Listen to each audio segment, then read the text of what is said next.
Ce soir, Emmanuel Macron a déclaré la guerre à la Russie. Oui, bien sûr. Et la marmotte, elle met le chocolat dans le papier d'alu. Non, en étant plus sérieux quand même, Emmanuel Macron ce soir a dit deux choses très importantes. D'accord? Pour une fois, faut le dire. Il a parlé déjà premièrement d'envoyer des troupes en Ukraine lorsque la paix sera signée entre l'Ukraine et la Russie, d'accord? Une sorte de casque bleu des gens qui viendraient pour sécuriser les frontières, pour que Poutine il reste à sa place tranquille, tu vois? Sauf que Macron, ce qu'il a pas compris, c'est que s'il signe un traité, il y a Trump derrière. Et si Trump il dit, vous arrêtez, vous faites plus rien, bah ils vont plus rien faire en fait.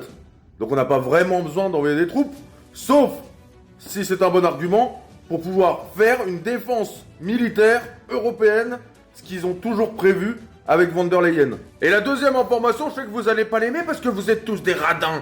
C'est qu'en fait, il va toucher à notre portefeuille à un moment donné, tu vois. C'est-à-dire qu'il décide d'augmenter le budget de l'armée, le budget militaire, etc. Et il a dit, il va pas faire de hausse d'impôts. Il va la prendre où, la thune, les amis? Qui rapporte de la thune dans ce pays, à part les travailleurs? Les travailleurs. Voilà. Donc forcément, ça va forcément nous retomber sur le coin de la tronche. Par rapport à Donald Trump, là je vais donner mon avis, ça va peut-être pas plaire. Donald Trump, il se désolidarise de nous, d'accord? J'aime bien Donald Trump. Par contre, s'il se désolidarise de la France, je l'aime moins. Je vous le dis direct, moi je suis un patriote.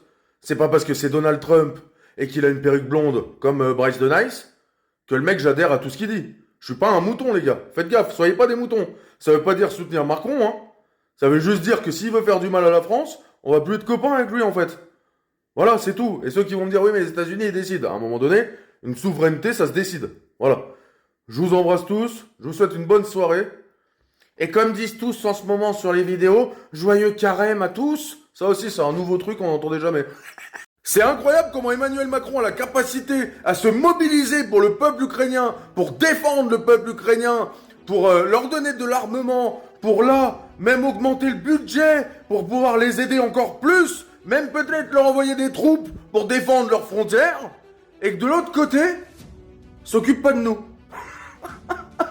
C'est comme si t'as ton père, à toi, c'est ton père, c'est ton propre père, il divorce de ta mère, il va dans une autre famille, il y a une famille recomposée, et il s'occupe mieux des gamins qui sont pas à lui que de ses propres gamins. Oui, ça doit vous parler parce que ça existe beaucoup, ça d'ailleurs. Non mais Manu, il est fort. Non, vous êtes fort. Vous êtes fort parce qu'avec l'argent des autres, vous arrivez à faire plein de cadeaux. Avec notre argent à nous, vous êtes capable de faire plaisir à toute la planète. Sauf aux Français. C'est incroyable. J'en rigole, mais j'ai envie de chialer, hein. C'est nerveux.